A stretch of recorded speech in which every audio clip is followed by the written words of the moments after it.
The bank prided itself on exclusivity, on a silence so polished it could cut. He was the wrong color, wearing the wrong clothes, asking questions that made them glance at security with polite panic in their eyes. They didn't bother to hide it. They whispered about him as if he couldn't hear, smirked when they thought he wouldn't notice. To them, he was a problem to be managed, a stranger to be removed.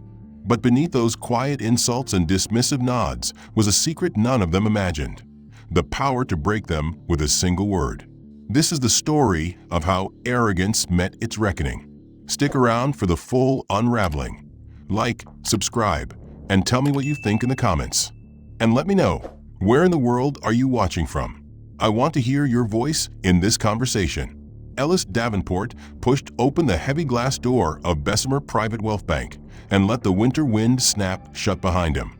The hush that fell over the gleaming marble lobby was instant and complete, the only sound the muffled squeak of his worn brown shoes on the polished floor. He was careful to stomp off the slush from the street, feeling the glances even before he looked up. It wasn't the kind of place you wandered into. Every line in the architecture was designed to say exclusivity. He straightened his faded blue button-down under the threadbare gray jacket, trying to make it sit right on his shoulders, and scanned the massive reception desk for someone to help him. That's when Sloan Dupree looked up. Sloan was everything the bank was trying to project. Hair slicked back so cleanly it looked lacquered. Slim charcoal suit tailored so precisely there wasn't a wrinkle. Green silk tie in a perfect half-Windsor. He was typing something with elegant slowness, but the second his eyes fell on Ellis, the fingers stopped. Sloan blinked. Once. Twice. A slow drag of the gaze from Ellis's battered messenger bag up to the coat with the frayed cuffs, and then to the cheap khakis wrinkled from the bus ride. Can I help you?" Sloan asked. The voice was polite, but the cut through it, heavy with the weight of disbelief. It wasn't even subtle. It was a question that was half challenge. Ellis paused, chest tightening, swallowing back the sour taste of humiliation that had risen before he even opened his mouth. He forced himself to smile politely, clearing his throat. "Yes," he said. He held up a folded sheet of printer paper. The email confirmation creased and slightly smudged. "I have a 10 a.m. with Maisie Geller." Sloan didn't move to take the paper. Instead, he looked at Ellis as though he'd claimed to have an appointment with the president. The stillness stretched. Then he reached for the keyboard and began typing with theatrical deliberateness, each keystroke a performance for the audience of waiting clients. "MMM," Sloan said slowly, drawing out the sound as if savoring it. "You're sure you're in the right branch?" The words echoed in the lobby. The words weren't even disguised. Ellis felt them land like a slap, his ears burning. From the waiting area, he felt heads turn. He heard the hiss of a newspaper being folded, the deliberate cough of someone signaling their attention. "This is our private wealth division," Sloan said, louder this time, making sure everyone heard it. "We don't usually handle general accounts here." Ellis's jaw tightened so hard it hurt. His fingers dug into the strap of the messenger bag. He swallowed again. He kept his voice calm, steady, refusing to let it crack. "Yes, I'm sure. She confirmed it yesterday. Here." He extended the email further, willing Sloan to just look at the evidence and shut up. But Sloan didn't take it. Instead, he leaned back in his chair, folding his arms across his chest, one eyebrow arching like he was dealing with an especially stubborn child. "Just one moment," he said finally, turning slightly in his seat. He picked up the sleek black phone, not bothering to lower his voice. Ellis could hear every word. "Hi, yes. This is Sloan at reception. There's a gentleman here who says he has a meeting with Maisie at 10. He paused, listening. "MHM. No, he, doesn't really look like our usual clientele." "Yeah, that's what I thought." Ellis felt like the floor was falling away beneath him. Heat rushed to his cheeks, ears burning so hot they felt like they might blister. He didn't move. He didn't say anything. He just stood there. The waiting area had gone quieter, which somehow made the whispers even louder. He heard them behind their papers. Someone cleared their throat, pointedly shifting in the fine Italian leather chair. A woman in pearls whispered something to her husband, her eyes cutting in Ellis's direction before snapping back to her phone with exaggerated nonchalance. Sloan hung up the phone with a smile that looked like it hurt his face to make. He turned back to Ellis with an air of forced patience, plastering on customer service pleasantness, so fake it almost dripped off his teeth. "She'll be out when she can," he said. Then, flicking his fingers at the seating area as if dismissing a disobedient child. "Feel free to wait over there." Ellis stared for a heartbeat, willing himself not to say anything. He turned on stiff legs and walked toward the chairs, feeling the eyes track him every step of the way. The security guard by the door shifted his stance, straightening, arms folding across his chest. He was taller than Ellis, fit in a practiced corporate way, with expensive tortoiseshell glasses and a tailored navy suit that probably cost more than Ellis's monthly rent. Clayton surveyed the lobby with easy authority, but when his eyes fell on Ellis, they narrowed, a tiny, controlled flicker of distaste that didn't quite reach a frown, but might as well have been a slap. Ellis felt it like a physical blow, but he refused to react. He forced his fingers to relax on the bag strap, rolling his shoulders back to appear calm even as his stomach twisted. Clayton turned to Becker, the security guard, a silent communication passing between them with just a nod. Becker straightened immediately and shifted his stance, moving closer to Ellis with deliberate slowness, making sure everyone could see. He planted himself just a few feet away, arms crossed over his chest, muscles straining against the white uniform shirt, a living warning sign. Ellis felt his pulse spike. He kept his eyes carefully on the floor, refusing to look at Becker, refusing to acknowledge the new proximity. It was a game he'd seen played before. Make the person feel watched, make them uncomfortable enough to leave on their own. He wouldn't give them the satisfaction. The hush in the lobby became oppressive. Every polite voice and hushed greeting from the staff a painful counterpoint to the unspoken threat hanging over Ellis's seat. A young teller in a crisp white blouse and pencil skirt walked past, arms full of files. She slowed just a fraction of a second as she drew level with Ellis, her eyes dropping to his scuffed shoes and the frayed edge of his khakis before she turned to her colleague behind the counter. She didn't even bother to lower her voice much. "Wonder if he's lost," she stage whispered, pretending to be conspiratorial. "Doesn't exactly look private wealth." Her colleague, a man with slick hair and perfect teeth, snorted, trying and failing to hide a laugh behind his hand. Ellis felt the words land like darts. His jaw clenched so hard it hurt. He forced himself to keep breathing, in through the nose, out through the mouth, willing his face to stay blank. His heart pounded in his ears. The lobby's artificial calm was now a razor-edge performance. The polished floor, the art on the walls, the warm lighting. It was all a carefully constructed lie, a stage for people like them to show people like him exactly where they stood. Clayton didn't speak to Ellis directly. He didn't have to. He turned and made a great show of checking his watch, eyes flicking toward the private offices before returning to Becker with a subtle jerk of his head. Becker's eyes never left Ellis, a bored predator's gaze that made it clear he had all the time in the world to stand there and wait for Ellis to crack. Ellis tried to shift in his seat to relieve the cramp in his back, but the chair squeaked under him, embarrassingly loud. He froze, cheeks heating, as he realized half the lobby had turned at the sound. Someone behind a newspaper made a soft noise of disapproval.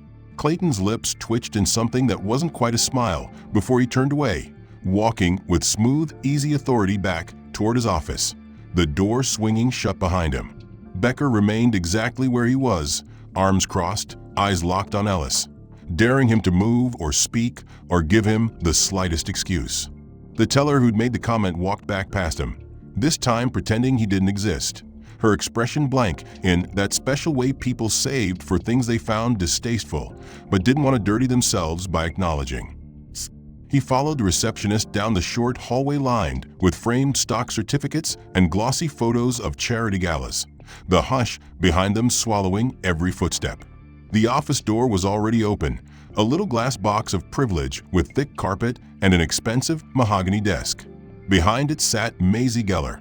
She was early 40s, blonde hair in a sleek bob, wearing a deep green silk blouse with gold buttons that matched the chunky bracelet resting on the desk. She didn't stand up when he entered. She didn't smile. She just looked at him with carefully neutral appraisal, eyes flitting over his cheap clothes and battered bag before landing on his face, unblinking. Ellis forced himself to smile, polite, rehearsed. "Good morning," he said quietly. "Thanks for seeing me." Maisie's lips curved the tiniest bit, but it wasn't friendly. "Mr. Davenport," she said, reading from her screen with a detached voice. "Please have a seat." He sat. She didn't offer to shake his hand. She didn't make small talk. Instead, she laced her fingers over a tablet and said, "I see you're here about a transfer request." He nodded, adjusting in the chair so it didn't squeak. "Yes," he said, trying to keep his voice calm, and even though he felt like he was vibrating with embarrassment. "I'd like to move a large portion of my holdings to a new portfolio." Her eyebrow ticked up, just barely. "A large portion," she repeated. He hated the way she said it, like it was a foreign concept coming from his mouth. "That's right," he confirmed. He reached into his bag for the folder he'd spent hours preparing. He handed it over carefully, watching her fingers avoid brushing his as she took it. She flipped through it, tapping her nails against the paper in a slow, deliberate rhythm. "Mr. Davenport," she said after a moment, looking at him over the top of the pages. "This is quite a large sum you're requesting to transfer." He swallowed. "Yes, it's my money," he said simply. Her head tilted slightly, studying him like a specimen on a slide. "May I see your identification?" He fumbled for his wallet, hands shaking a bit. He handed over his driver's license and the bank's own client card with the logo embossed in silver. She took them without expression, scanning them with her eyes before setting them on the table, then returned to reading the folder. Silence stretched. He wiped his palms on his knees. "Is there an issue?" he asked finally, unable to keep the slight tremor from his voice. She didn't answer. Instead, she reached for her phone, pressing a button so it beeped loudly in the quiet office. She looked at him, voice calm, but so cold it burned. "I'll just need to verify these claims," she said. He blinked, confused and humiliated. "Claims," he echoed. "My account is here. You can see the balances." She didn't respond. Instead, she spoke into the phone. Yes, this is Maisie at desk 4. Can you pull up client Davenport? MHM. He's requesting a significant transfer, but I want to confirm it's legitimate." She didn't lower her voice at all. He felt the words slam into him, like the entire office was listening, like the whole staff was being told he was a fraud in real time. She kept glancing at him, eyes cold, scanning him like she was memorizing the details for a police sketch. The voice on the other end was muffled, but she smiled with a shark's precision. "Yes. Uh-huh." She didn't even bother to hide her smirk, and when she finally hung up, she gave him a look of patronizing concern that made his stomach churn. "Unfortunately," she said, voice syrupy with fake regret, "we'll need a bit more time to clear this. These large sums require extra caution, especially when, unusual patterns come up." He wanted to ask what was unusual about moving his own money between his own accounts, but he could feel his throat closing up, could feel his heart pounding too loud to think. She didn't offer to let him stay. She didn't apologize. She just stood up. He understood immediately that the meeting was over. As he rose, clutching his messenger bag like it was the only thing anchoring him to the floor, he heard the office door open behind him and turned to see Becker standing in the hall, expression stone cold, arms folded across his chest. Becker's eyes flicked to Maisie and then settled on Ellis with all the warmth of a brick wall. "Everything all right here?" Becker asked, loud enough that anyone within 10 feet could hear. Ellis flinched at the volume, and Maisie smiled serenely. "Actually," she said smoothly, "Mr. Davenport has some irregular details in his request. I think it would be best if he waits in the lobby while we clear things up." Becker's mouth twitched in something like a grin. "You heard the lady." He stepped forward, the movement deliberate, big body blocking the hall, so Ellis felt like he was being herded.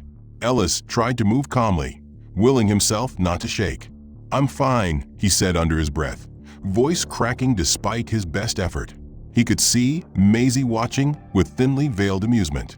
"Just doing our due diligence," she called after him, words soaked in condescension. Becker's hand fell to Ellis's shoulder, firm enough to make the message clear, but not enough to technically count as force. "Let's go," he said loudly. "We'll get this sorted." Ellis didn't resist. He couldn't. He just let himself be guided, cheeks burning so hot he thought they might catch fire. They exited the office and stepped back into the main lobby, the hush falling over the room like a weighted blanket. Heads turned. A woman in pearls watched over the rim of her reading glasses. A man in a pinstripe suit whispered something to his companion, both of them smirking. Becker didn't bother lowering his voice. "Right this way, sir," he said, the "sir" sounding like a joke. Ellis's feet dragged slightly on the marble, shoes squeaking embarrassingly. He focused on the floor, on the patterns in the tile, anywhere but the faces staring at him. As they approached the seating area, Becker slowed, tightening his grip on Ellis's shoulder just enough to steer him. "We're going to have you wait out here," he said. "Don't want any issues while they confirm your claims." Ellis tried to respond, but nothing came out. He felt like his lungs had collapsed, like he couldn't draw enough air to form a single word. Becker guided him to a chair near the door, far from the polished reception desk, as if to make sure everyone saw he didn't belong. He forced himself to sit, the leather squeaking again under his weight. Becker let go of his shoulder with a little pat, patronizing, humiliating. Then he stood there, arms crossed, blocking Ellis's view of the door. The entire lobby was watching. Sloane behind the desk pretended to be busy, but kept sneaking glances, eyes narrow and satisfied. A teller walked past with a stack of papers, pointedly avoiding looking at Ellis, but turning to whisper to a co-worker the moment she passed. Ellis swallowed hard, blinking rapidly to clear the wetness gathering in his eyes. He forced himself to breathe, slow and even, trying not to break down in front of them all. Clayton Wells appeared from a side hallway, checking his watch with exaggerated patience before looking directly at Ellis. His lip curled the tiniest bit. "We'll let you know when we're ready for you," he said, voice dripping with disdain. "For now, please wait outside." The last word cracked like a whip. Ellis opened his mouth to protest, but no sound came out. He watched Clayton nod to Becker, and Becker's hand landed on his shoulder again. This time, there was no pretending it was friendly. Ellis felt himself rise, legs trembling.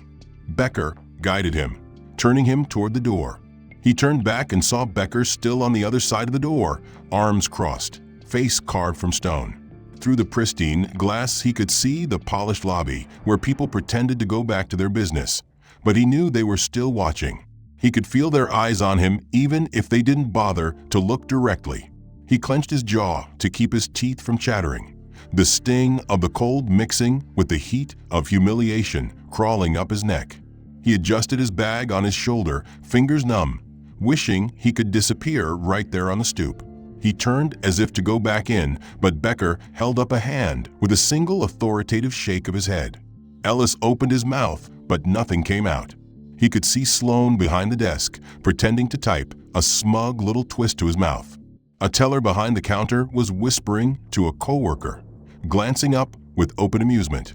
He wasn't supposed to hear, but the words drifted through the door anyway. "Hope he doesn't loiter too long." Her friend laughed, quick and mean, before snapping her attention back to her computer. Ellis felt the flush hit him, so hard he thought he might actually be sick. He turned back to the street, eyes burning as they watered from the icy wind. A couple walked past the bank entrance, glancing at him and then looking away quickly, the woman tightening her grip on her purse.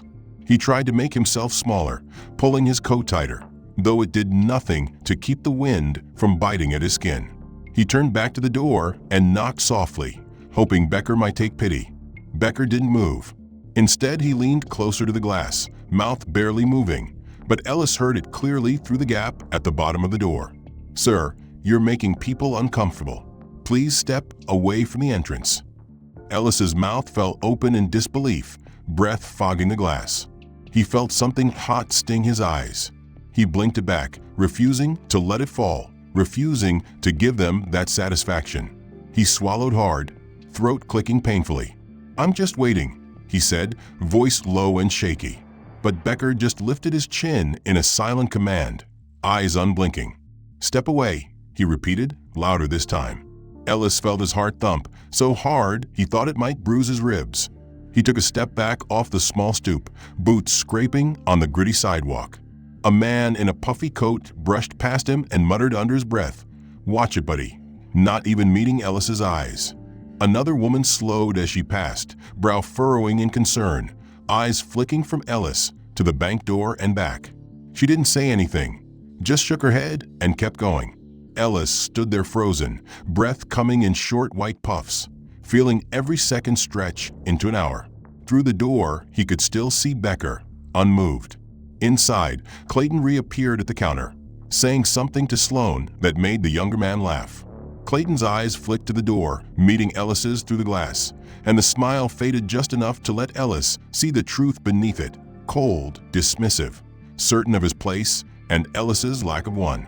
He forced himself not to look away first, but after a second Clayton did it for him, turning away to take a call. Ellis could see one of the tellers watching him openly now, no pretense left.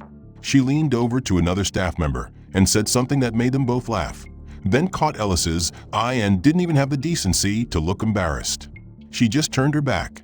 Ellis felt like he couldn't move, couldn't even blink. His fingers burned from a cold, but he didn't dare pull his hands from his pockets to rub them. He didn't want to look like he was begging to be let back in. He shifted his weight from foot to foot, trying to stay warm, but the wind cut through his clothes like knives. He thought about all the words he could say, all the arguments he could make about respect and dignity, about how it was his money and his appointment, and he had every right to be there. But the words died in his throat before they even formed. His eyes stung with more than the wind as he watched Clayton behind the counter, shoulders relaxed, sharing a quiet joke with Sloan. The two of them pretended not to see Ellis standing there, but every so often their eyes flicked toward the door and back again with small, knowing smiles. Ellis shifted, hugging his arms tighter around himself, willing the shivering to stop. He took a single cautious step closer, trying to catch someone's attention, but Becker immediately shook his head with a curt, warning glare. Ellis's voice cracked when he tried to speak. "Can you just tell them I'm still waiting?" he called through the glass, his breath fogging against it in a desperate circle. Becker's jaw didn't move. He just gestured with his chin for Ellis to back away again. Inside, the lobby had taken on a performative calm, customers flipping pages of magazines or checking their phones, but their eyes darted up whenever Ellis shifted. The hush of their whispers felt like nails against his skin. Then movement at the back caught his eye. Maisie was approaching the front desk with that same glacial calm, folder in hand. Ellis's folder. His heart jumped stupidly in hope that maybe she was finally coming to the door to tell him to come back in, that it was cleared up, that he could sit down again like a human being. But she didn't open the door. Instead, she stopped just behind the glass, folder tucked against her chest, and gave him a long, deliberate look. For a moment their eyes locked, and Ellis thought he saw the barest twitch of a smile. Then she mouthed words through the glass, exaggerating each one slowly so he couldn't miss it. "Try. Another. Bank." Her lips curled at the last word, and before he could react, she turned to the side and tugged the thick vertical blinds across the window in a smooth, final motion. The world inside the bank disappeared behind crisp, white lines. The message was unmistakable. He was not welcome. He wasn't even allowed to watch anymore. Ellis felt the breath catch in his throat. He blinked furiously, the wind stinging his eyes until they watered. He pressed a fist to his mouth to keep from making any sound. He wanted to yell. He wanted to pound on the glass. He wanted to demand they treat him with the basic decency they offered every single person walking through those doors. But he didn't. He knew what would happen if he did. He turned away slightly, trying to collect himself, but he caught a glimpse of movement through the narrow edge of the glass where the blinds hadn't yet fully closed. Clayton was speaking into a headset, eyes still flicking toward the door. Becker's hand went to his earpiece, and Ellis's stomach dropped as he realized Clayton was calling security again, not just to keep him outside, but to make sure he left altogether. Becker opened the door a crack, just enough to make his voice carry without inviting Ellis back in. "Sir, you're going to have to move along," he said, voice flat, projecting authority. Ellis felt his mouth go dry. "I'm just waiting," he managed hoarsely, fighting the urge to plead. Becker shook his head once. "They don't want you here anymore. You're going to have to leave the property." Ellis's heart thumped so loud it felt like it might break his ribs. He glanced behind him, the edge of the sidewalk and the start of the street, the line between bank property and public space. He realized they weren't going to be satisfied with pushing him outside. Even the blinds were closed now, a wall of white slats blocking out the view of the place that had humiliated him, making sure he couldn't see in, and more importantly, that no one inside would have to see him. He turned the corner of the block and leaned against the frozen brick of a building, exhaling in ragged breaths that fogged in the air. He slid down to sit on a low step, ignoring the way the ice seeped through his thin pants. For a long moment he just sat there, head bowed, breathing hard, chest tight enough it felt like it might crack open. He could still see their faces in his head, the smirk of Maisie as she closed the blinds on him, the way Becker's eyes never wavered as he told him to leave the property like he was trash, the tight curl of Clayton's lip when he ordered the final escort. He could hear the laughter, the whispered comments about loitering and not belonging. He could feel the stares of customers and passers-by who had seen him as the threat, the intruder, the problem. He could still see that mother clutching her daughter's hand and hurrying her away. He inhaled slowly, letting the cold burn his lungs clean, letting the anger simmer and settle in the pit of his stomach like a lead weight. Then he pulled out his old, scratched smartphone. The screen cracked at the corner, the battery percentage blinking low. His thumb hesitated for only a second before he unlocked it and scrolled to the top of his contacts. He pressed the name labeled simply Ops and lifted the phone to his ear, his voice low but clear, the words deliberate, controlled, cold. "It's time," he said, watching his breath puff in white clouds before him. "Move it all." There was a pause on the other end. The voice came back calm and efficient, not needing any further explanation. Confirmed, Mr. Davenport. Entire portfolio. Ellis closed his eyes, letting the wind whip around him. The cold no longer something he resisted. "All of it," he said. "Initiate the transfer now." The voice didn't ask why. It didn't question his authority. It simply replied, "Understood. Processing now." He ended the call without another word and tucked the phone back into his coat pocket, feeling the cold bite at his fingers. He let his head drop forward against his knees, breathing out slowly as the first real tremor of adrenaline settled into his bones. Back at the bank, the day continued in its polished, hushed routine. Sloan tapped away at his keyboard. Becker leaned lazily against the door, eyes scanning the street for any sign of trouble that might threaten their pristine lobby. Clayton was back at the front counter, issuing clipped instructions to a junior teller, making sure no one else disturbed the image of quiet wealth they were so careful to maintain. Maisie was in her office, finishing notes on Ellis's file, with a small self-satisfied smirk when the first ping hit her computer screen.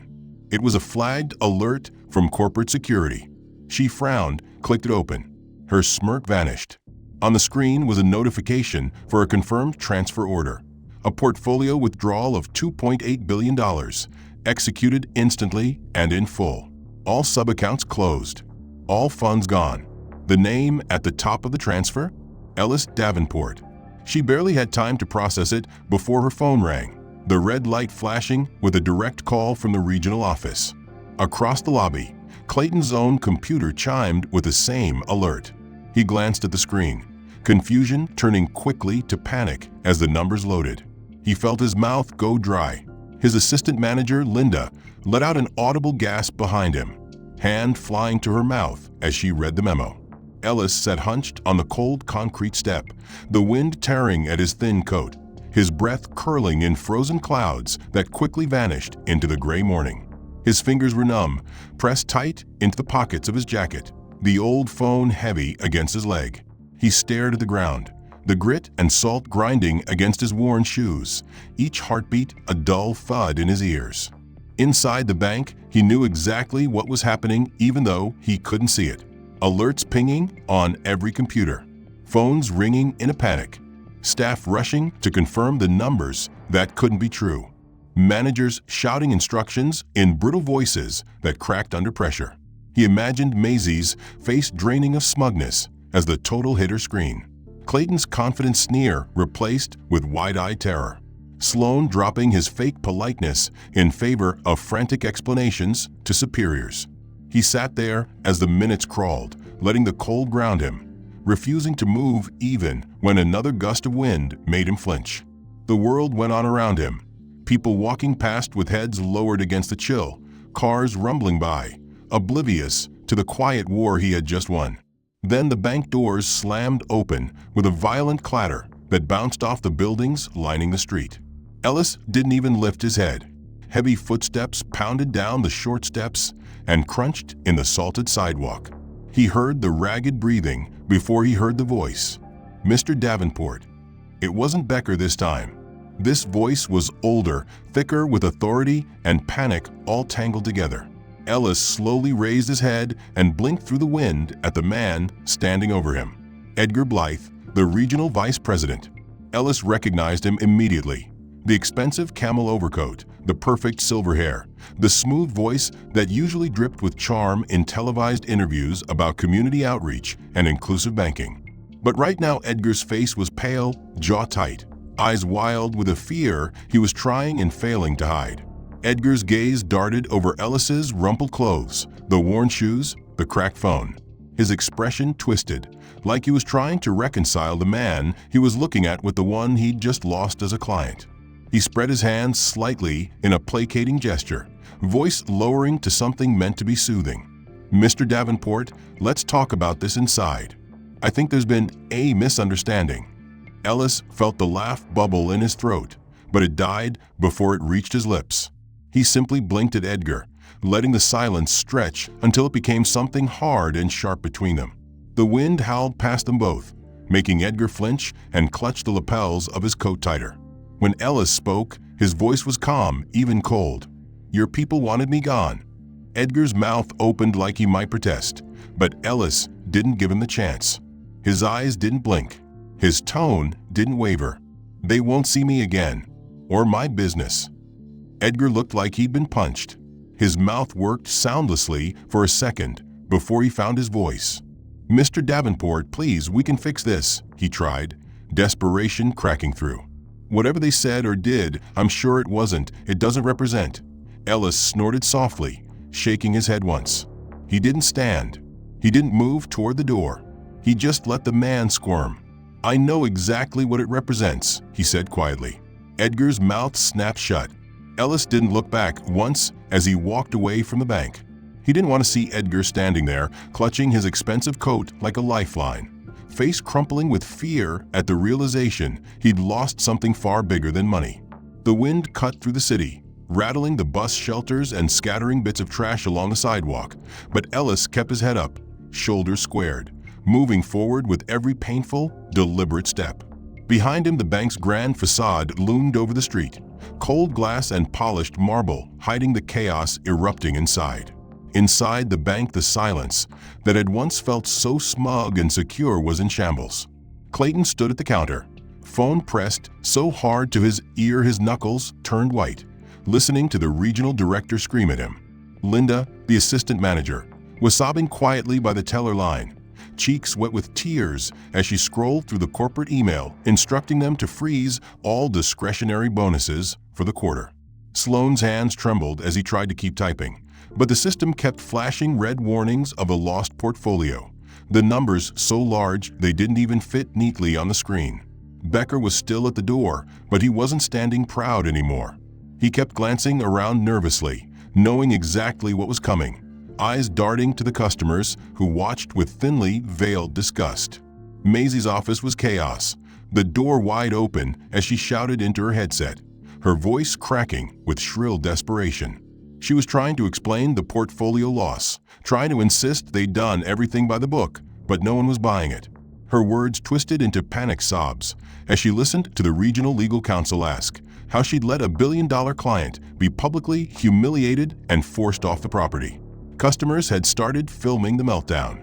Phones discreetly pointed toward the unfolding disaster as staff lost control. The videos spread almost immediately. Clips of Maisie screaming and slamming her headset down. Clayton barking orders that no one followed. Linda crying as she deleted half-finished marketing posts about the bank's inclusive community mission. Even Becker was filmed as he tried to straighten up and scowl at the phones, only to have someone snap. What's he going to do? Kick us out for being the wrong color. The footage hit social media by afternoon. By evening, national news had it. Headlines blared, Black client expelled from bank, pulls $2.8 billion portfolio in protest. Subheadings detailed the stunning corporate mismanagement and apparent racial profiling captured on camera. The stock price for the bank's holding company began to wobble as investors panicked. Analysts on TV squinted at their tablets, reporting in tones of disbelief about the sheer scale of the loss and the reputational damage spiraling out of control.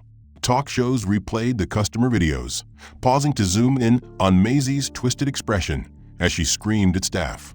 Financial reporters noted the sharp sell-off in the company's shares as the news went viral. The bank's PR department issued a hurried statement late that night. We are conducting a thorough review. We do not tolerate discrimination in any form. But no one bought it. By the next morning, a line of reporters camped outside the bank doors as staff tried to sneak in without being recognized. Protesters gathered with signs reading, "This is what discrimination costs," and $2.8 billion says buy. Some of the bank's wealthiest local clients began pulling their own accounts, not wanting to be associated with a brand that had been exposed for humiliating a Black customer and driving away his billions. Corporate couldn't contain it. HR teams scrambled to prepare termination packages. Compliance teams flagged the incident for federal investigation. Civil rights organizations released scathing statements. Local politicians weighed in on the news, offering thoughts about fairness and dignity and the need for accountability in the financial sector. And inside the branch, the hammer fell. Clayton was fired first. Months passed after the headlines faded from the front page, after the protest signs were packed away and the news anchors moved on to the next scandal. But for those at the heart of it, the fallout was only beginning. The bank never recovered its old reputation. Its stock price hovered low for months. The new marketing campaign about renewed commitments to fairness mocked in viral videos that replayed the original humiliation on a loop. The branch itself closed quietly one morning, windows papered over, the marble lobby stripped of its fancy furniture. The door locked for good with a handwritten sign taped to the glass. This location is permanently closed. Please visit our other branches. Ellis walked past it one day on his way downtown. He didn't stop to gloat. He didn't take a photo or call anyone. He just glanced at it once, eyes cold, and kept walking. But he couldn't escape reminders of what had happened entirely. One afternoon, he found himself downtown for a meeting, waiting at a traffic light near the community development nonprofit he'd supported for years, the one that gave microloans to Black-owned startups and ran job training programs for at-risk youth. He saw volunteers outside setting up a table of flyers, young people laughing as they hammered in temporary signs about free resume workshops and mentorship events. And he saw Clayton among them. The man was older than Ellis remembered, or maybe it was just the deep lines in his face that had grown since that winter morning. His once perfect hair was buzzed short, flecked with gray, and his expensive suits had been traded for a volunteer t-shirt and jeans. He was bending over a stack of chairs, organizing them for the event, moving slowly but deliberately. As Ellis waited for the light, he watched Clayton stop, put a hand on the back of one chair, and rest for a moment, his head bowed. Then one of the younger volunteers tapped his shoulder to ask something, and Clayton straightened, giving them a small, tired smile before nodding and helping move the chairs to a better spot. Ellis turned away as the light changed, crossing the street without looking back. He didn't want or need a confrontation. He didn't need to hear an apology. Seeing Clayton there, humbled, helping in a place where he'd never have set foot before, was enough. He heard later, through a mutual contact, that Clayton had lost nearly everything after the scandal. His job, of course, the cushy bonuses and stock options, his spotless record in the bank's internal rankings. He'd taken work at smaller credit unions, try and make ends meet, before finally deciding to volunteer full-time. When asked why he did it, the story went, Clayton had said quietly to a colleague, "I deserve to lose everything. I needed to see it." Ellis didn't know if he believed in second chances, But he believed in seeing people do the work, and Clayton was doing it. Months later, a thick envelope arrived at Ellis's office, buried among the routine paperwork of his business empire. He almost tossed it out, thinking it was junk, but he caught the return address of a tiny local bank in a historically black neighborhood on the south side. He frowned and slid it open with a letter opener, unfolding the handwritten pages inside. The handwriting was neat but hesitant, the lines pressed hard into the paper like the writer had to force them out. It was for Maisie. She didn't waste time with pleasantries or fake excuses. She wrote that she knew she didn't deserve his time or forgiveness. She admitted she'd been condescending and cruel, that she'd assumed things about him based on nothing but his skin and clothes. She said she'd spent weeks unemployed after the scandal, watching herself get torn apart in the news, reading strangers' insults and threats online. At first, she'd felt like the victim. She'd told herself she'd just been doing her job. But then, she wrote, she'd watched the videos of herself and realized exactly who she'd been. She described the moment she saw her own smirk through someone else's phone lens, saw the blinds closing in his face, heard the cruel satisfaction in her own voice. She said that moment had cracked her open. She wrote that she tried to get hired at other big banks and found the doors slammed shut. Eventually, she'd taken a job at the tiny neighborhood branch that served small local businesses and families, the kind of place that needed every dollar of capital and every ounce of care. She said she'd learned to greet every client with the same respect, no matter what they wore. She'd sat with people who'd been refused elsewhere. She'd learned their names, their kids' birthdays, their dreams. And she'd started to see how much she'd never seen before. She finished the letter with a simple, brutal honesty. I'm sorry. Truly. I don't expect you to forgive me, but I needed you to know that because of you, I see what I was, and I'm trying to be better. Ellis sat at his desk for a long time after reading it. He didn't smile. He didn't cry. He didn't rush to pick up the phone or write back. He just sat there, letting the words sink in. He didn't know if he believed her, but he knew she'd written it. He knew she'd sent it, and that mattered. He folded the letter carefully and placed it in a drawer. Then he returned to his work, the empire he'd built, the wealth they'd all doubted he had. Outside, the city went on. The world didn't change overnight, but maybe a few people did. And maybe, he thought as he signed the next contract with a steady hand, that was enough. The end. If you enjoyed this story, don't forget to like and subscribe so you don't miss the next one. I'd love to hear what you think about this plot. Did the ending satisfy you? What would you have done in Ellis's place? Let me know your thoughts in the comments. And tell me, where in the world are you watching from today? Share below. I'm always excited to see how far these stories travel.